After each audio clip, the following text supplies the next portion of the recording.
The teachings of the Lord of the Second Coming. 2.3 The four-position foundation, which realizes the three-object purpose through origin division union action.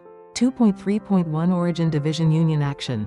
The process of God's creation begins when the dual characteristics within God form a common base through the prompting of his universal prime energy. As they engage in give and take action, they generate a force which engenders multiplication. This force projects the dual characteristics into discrete substantial object partners, each relating to God as its center. These object partners to God then assume the position of subject partner and object partner to each other, as they are prompted by the universal prime energy to form a common base and engage in give and take action. They then join together in one harmonious union to form a new object partner to God. This whole process in which out of God, the origin, two entities are separately manifested and reunited in oneness is called origin division union action. 2.3.2 The three-object purpose. As a result of origin division union action, four positions are formed: the origin at the center, the subject partner and the object partner, distinct substantial object partners to the origin in the pattern of its dual characteristics and their union. Any one of the four positions may assume the position of subject partner and engage the other three as its object partners, forming a communion of three object partners. When each of the four then acts as the subject partner and enters into give and take with the other three revolving around it, they fulfill the three-object purpose. 2.3.3 The four-position foundation. When through origin division union action, the origin, the subject partner and object partner projected from the origin and their union all fulfill the three-object purpose, the four-position foundation is established. The original significance of the number 4 derives from the four-position foundation. The original significance of the number 3 also derives from it because it is the fulfillment of the three-object purpose. The four-position foundation is realized by God, husband and wife, and children. They complete the three stages of origin division union action. Hence, the four-position foundation is the root of the principle of three stages. Furthermore, each of the four positions in the four-position foundation takes on three object partners in fulfilling the three-object purpose. In total there are 12 object partners.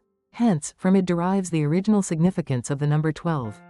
The four-position foundation is the fundamental foundation of goodness. It is the realization of God's purpose of creation. It is the fundamental foundation for the life of all beings, providing all the forces necessary for their existence and enabling God to abide in them. Therefore, the four-position foundation is God's eternal purpose of creation. 2.3.4 The mode of existence of the four-position foundation. All beings which have completed the four-position foundation by fulfilling the three-object purpose through origin division union action move in circular, elliptical or spherical paths. As a result, they exist in three dimensions. Let us now investigate the reason for this. Through origin division union action, the dual characteristics of God are projected to form two distinct and substantial object partners, which interact with each other as subject partner and object partner.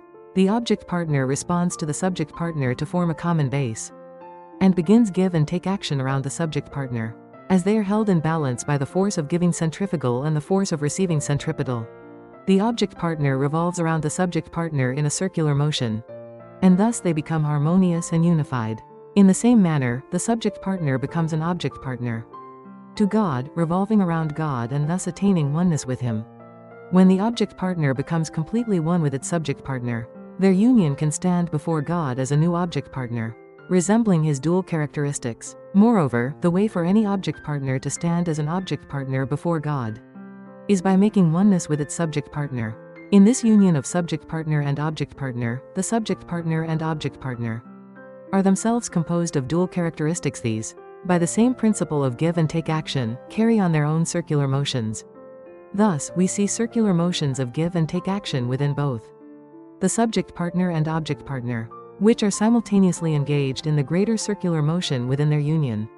Although there are moments when the two levels of circular motion among subject partners and object partners may happen to have orbits on the same plane, in general, because the angle of revolution around the subject partner is constantly changing, this circular movement becomes a spherical movement.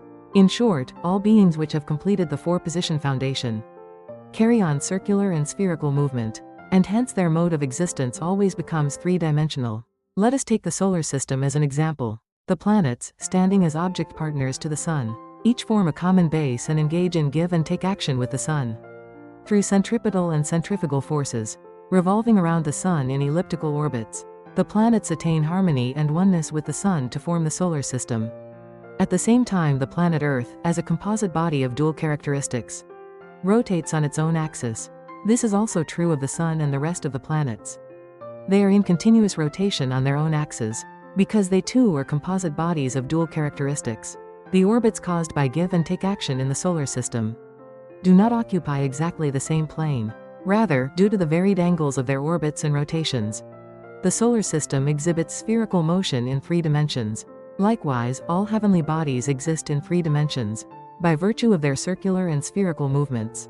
When the countless heavenly bodies carry on give and take action with each other, they form one body and thereby give structure to the universe.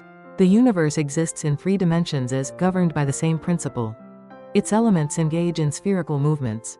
When an electron forms a common base with a proton and engages in give and take action, it moves about the proton in a spherical or otherwise 3-dimensional pattern. Thus, they unite and form an atom hydrogen. The electron and the proton are themselves composed of dual characteristics that cause them to spin in continuous rotation.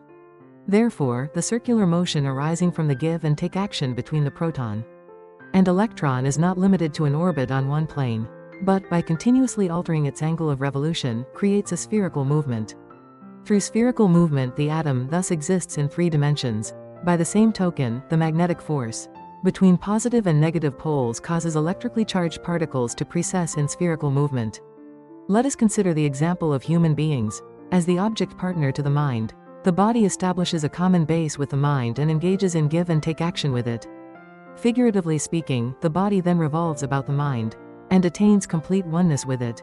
If and when the mind stands as an object partner before God and revolves around him, resonating in oneness with him, and when the body becomes one with this mind, the individual will resemble God's dual characteristics, and thus stand as God's embodied object partner. Thereupon, the person fulfills the purpose of creation. The mind and body are also each composed of dual characteristics, so they carry on continuous movement within themselves. Thus, the circular movement produced through the give and take dynamic between mind and body ceaselessly alters the angle of revolution around God and becomes spherical. People who have realized the purpose of creation exist as 3-dimensional beings who always lead their lives in spherical relationships centered on God. This is how they can attain mastery even over the incorporeal world. When the circular movement of the subject partner and the object partner on a single plane becomes a spherical movement in a 3-dimensional orbit, the dynamism and creativity of the universe unfolds. Variations in each orbit's distance, shape, state, direction, angle, force and velocity are manifest as the beauty of creation in its infinite variety. Just as all beings have internal nature and external form, there is a type of spherical motion that corresponds to internal nature, and a type that corresponds to external form. Likewise, there is a center of motion that corresponds to internal nature, and a center that corresponds to external form. These 2 centers have the same relationship as that between internal nature and external form. What is the ultimate center of all these spherical movements? Human beings are the center of all created things, which are embodied object partners to God's dual characteristics in symbol. God is the center of human beings, who are created as his embodied object partners in image. Consequently, the ultimate center of all spherical movements in the universe is God. Let us consider this further. Every object partner to God contains a subject partner and an object partner within itself. The center of their relationship is the subject partner. So the center of the union between subject partner and object partner is also the subject partner. Since God is the center of the subject partner, he is also the ultimate center of the union. As discussed above, the 3 substantial object partners to God, subject partner, object partner, union, also form common bases with each other, as each of the 3 takes the central position and become